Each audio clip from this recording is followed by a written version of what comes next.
Hindi pwedeng may korte sa ibang bansa, huhulihin mo tapos isasakay mo na lang sa eroplano. So, eto po tanong ko sa inyo.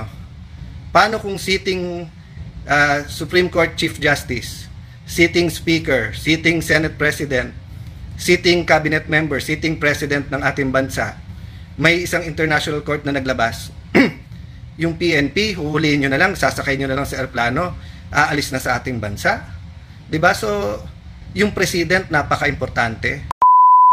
Good evening, everyone. There's so much confusion. Hindi dapat ito. So, kanina, pasensya na po kayo kasi napaka-windy, so baka hindi nyo po narinig yung sinabi ko. As you know, I've been talking about principles and values, trying to be constructive, trying to be supportive sa lahat. But sinabi ko nga kanina na dapat yung legal remedies are available to everyone, and yung due process is available and guaranteed to everyone. I'm trying to be deliberate, kasi nga kagabi sabi ko sa inyo, huwag emosyon, mag-isip muna. Kanina, nung nag-unfold yung pag-aresto at wala pa yung warrant of arrest, pero pinag-uusapan na nandyan na, I was soberly and quietly, patiently listening. Yung isang channel, pinila isa-isa ang mga kalaban ni President Duterte, from mga legitimate human rights lawyers, former Senator De Lima, those from the Philippine left, napakarami, and basically rejoicing. And I respect their rights, di ba? Pinaglaban nila to yung legal at sinasabing human rights sila. Pero hindi ba yung human rights due process? So let me stop there. In the first part, ang sinasabi ko, naiintindihan ko that there's always two sides to an argument. And when you go to court, kung ano man korte yon, quasi-judicial, when you go to a fiscal, when you go to an international court, precisely nga kasi hindi kayo magkasundo. So, hindi ko tinatanggal sa human rights activists na meron silang pinaglalaban. Sa part 1, ito yung part 2. Yung isasakay siya sa airplano na may petition siya sa Supreme Court at walang Philippine court na nagsasabing dapat siyang i-extradite or i-surrender sa Hague. Anong nangyari? Anong nangyari sa inyong mga human rights advocates? No? Hindi ko nilalahat kayo sa Ateneo Human Rights, alam niyong mahal ko kayo. Part ako niyan. Sa Supreme Court, marami tayong pinaglaban. Pero tama ba yon? Sasakay na lang siya sa airplano tapos dadalhin doon. May petition siya sa Supreme Court. Walang korte, may isang korte sa Pilipinas na verify muna yung warrant of arrest na yan. Hindi ba nangyari na sa atin dati yan na may extradition from the US at nilitigate pa dito? So, yung pong sinasabi ko kanina na pray for the country, we're in a crossroad, pray for the PNP, pray for our courts, pero may pinaka-minimum. Ang pinaka-minimum is due process and letting everyone avail of the legal remedies. Hindi pwedeng may korte sa ibang bansa, huhulihin mo tapos isasakay mo na lang sa eroplano. So, eto po tanong ko sa inyo. Paano kung sitting Supreme Court Chief Justice, sitting Speaker, sitting Senate President, sitting Cabinet Member, sitting President ng ating bansa, may isang international court na naglabas, yung PNP, huhulihin nyo na lang, sasakay nyo na lang sa airplano, aalis na sa ating bansa? Diba? So, yung President, napaka-importante kung anong pinapakita natin sa lahat. So, sa akin, I continue to pray tonight. I appeal to everyone involved. Sinabi natin sa lahat, mahinahon, wag mapusok ang damdamin. Pero hindi ibig sabihin na pabayaan na lang natin kung may injustice na nangyayari. So, yun ang challenge ko ngayon sa mga human rights advocates. Hindi ba, nung nasa DFA ako, kahit we disagree, pinaglalaban ko na makapagsalita kayo sa mga foreign, sa mga ibang bansa, sa mga embassy, sa human rights sa Geneva. Winelcome namin kayo. Sinabi ko sa mga embassy doon, kahit we don't agree, pasalitain sila. O, di ba may due process? So, I understand na happy kayo na may warrant of arrest. Happy din kayo na makakasuhan and the former president will now have to face that. But hindi ba part of facing it is kompleto muna legal remedies niya ngayon? So, hindi ko lang alam ha, baka may nagsasalita na, baka tahimik pa. Tinitignan ko sa TV bago ako umalis kasi meron pa akong taping at appointment tonight.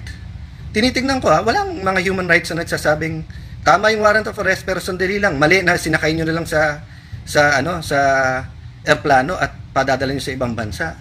Yung ang PNP, pagka may hinuli, di ba, na aktivista, sabay-sabay na lahat ng mga human rights activists na, ba't nyo hinuli, give them, kailangan may abogado sila, kailangan due process, nabasahan sila and everything, ganyan, no? So, kanina, binasahan ng Miranda rights, may warrant of arrest, so okay yon. Pero yung isasakay mo sa airplanos, anong korte sa Pilipinas ang nag-order nun? Di ba? So, fellow lawyers, it doesn't matter if we're pro-admin, pro-Duterte, neutral, etc.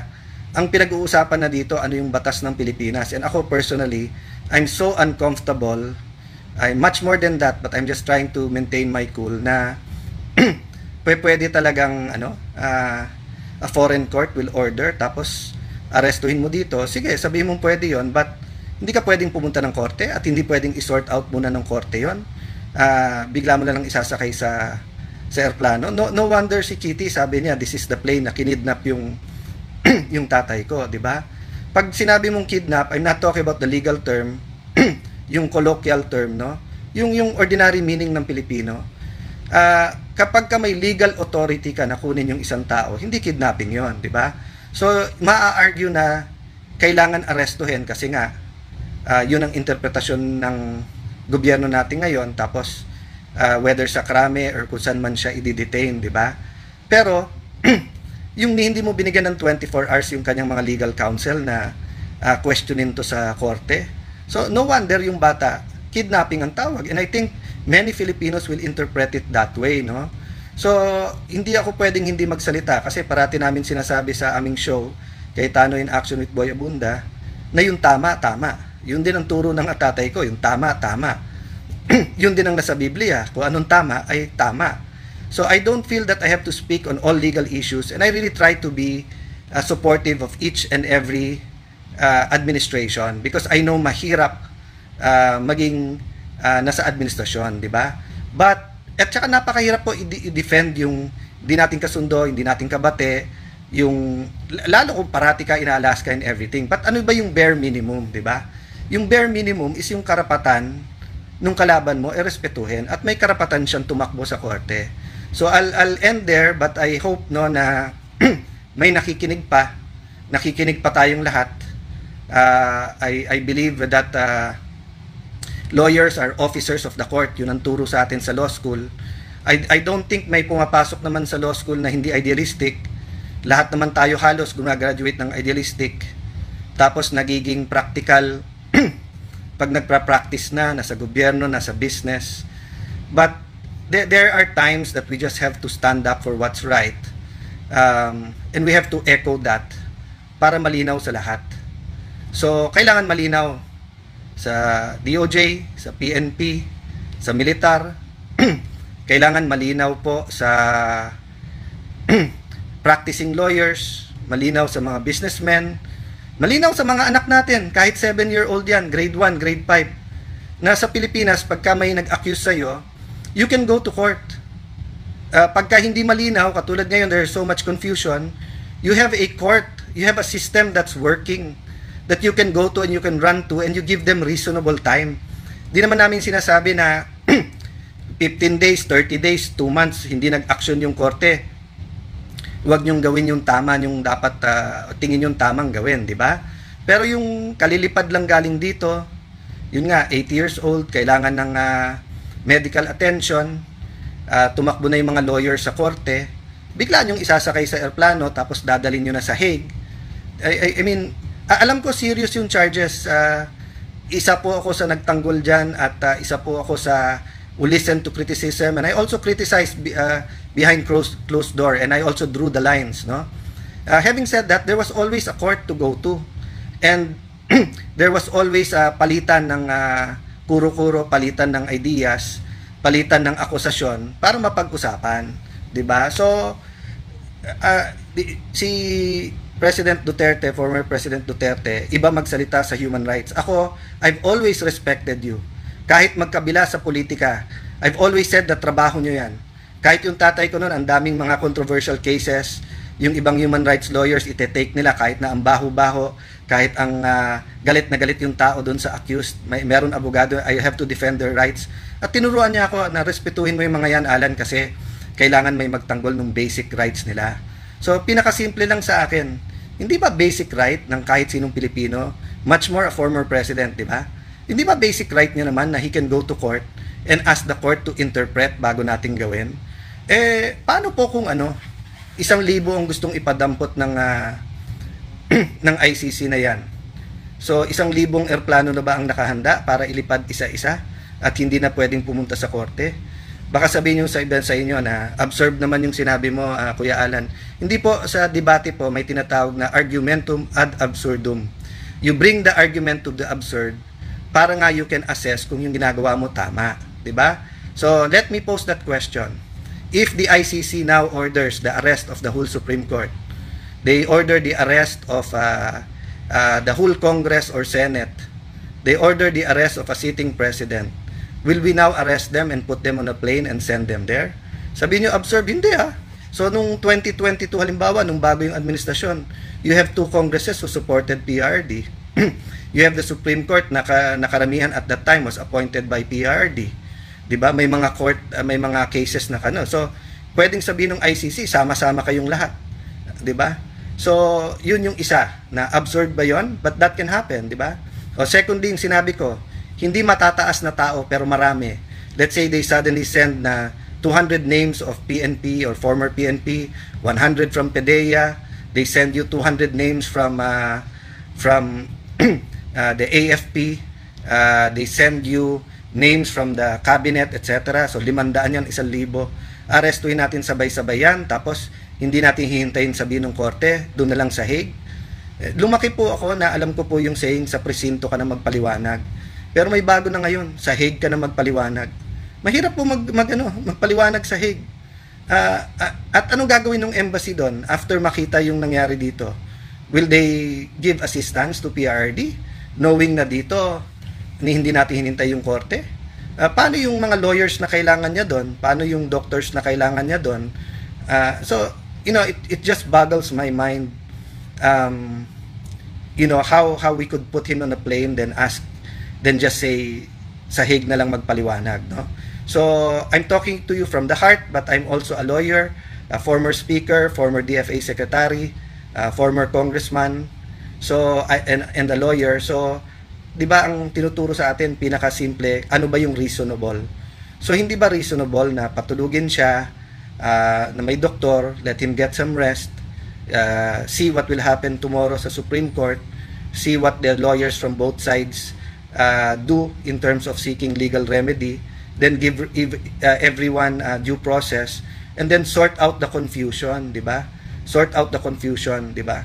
So guys, I'll stop there. I know many things of what I said is being felt nationwide. I know this is a very divisive issue. I'm looking at Facebook before I decided to speak.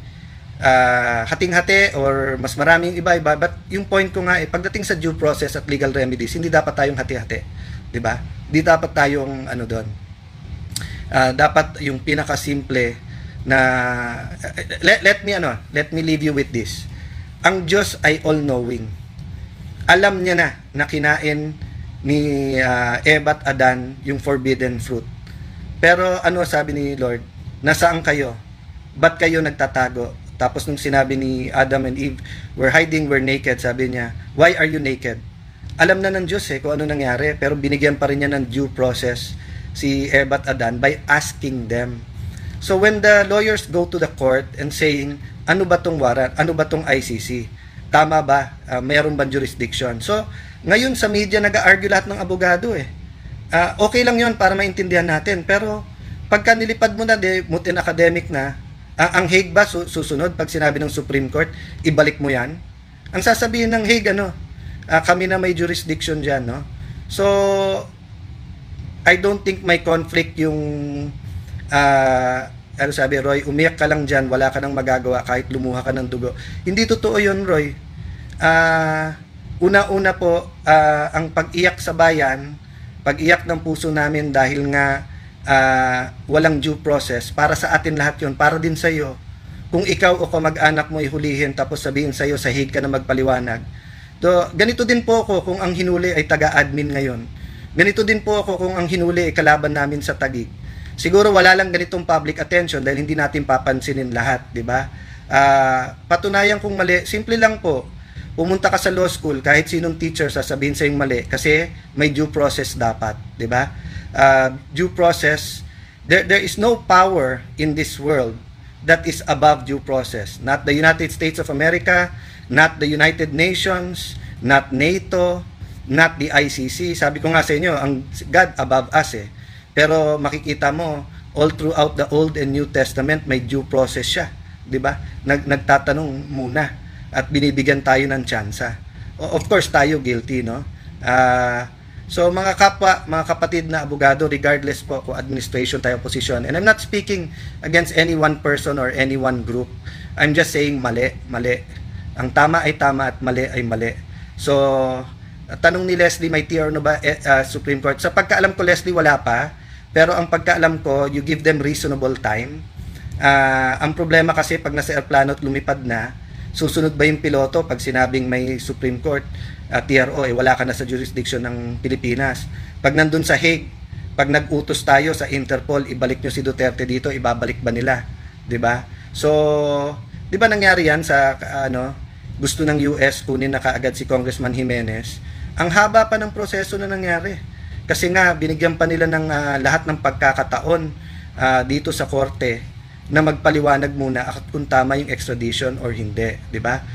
Al sabi do, meron na daw. So kung meron good. I really don't know. That's why I said meron pong confusion ngayon. Ang point lang po namin mga abogado, may legal remedies hindi mo pwedeng i-deny at saka yung due process. So yung due process pumapasok yun kung ibibigay mo yung legal remedy, 'di ba? So kung sasabihin mo, sige Alan, pwede ka magpaliwanag sa korte, pero tatalian mo ako, bubusalan mo ako, plaplatan mo kotse ko at hindi ako makapunta sa korte para i-file, 'di ba? So ano kaibahan 'yon pag sinakay mo siya sa eroplano at wala na siya dito, 'di ba? So I'm not saying he shouldn't face that. I'm saying if the court says and it's all legal, yun, 'di ba? Hindi ako naniniwala na kung ano ang sigaw, kung ano yung majority, kung ano yung tama, di ba? So let me stop. Umani naman ito ng iba't ibang reaksyon mula sa ating mga netizens. Ayon kay Elizabeth Geolina, it's really an insult to the SC na hindi man lang nila nadepensahan ang isang abogado. Pahayag naman ni Nene Terlao, pro Duterte or pro admin, sa Tama LNG tayo, thank you Attorney Cayetano, for sharing your thoughts. At ito naman ang saloobin mula sa ating kababayan na si Luz Magaro, saludo ako sa iyo Senador Cayetano. Thank you for speaking the truth, nasaktan kasi kami sa nangyari kay Tatay Digong. Mga kababayan, feel free to comment below para maglabas ng saloobin sa balitang ito.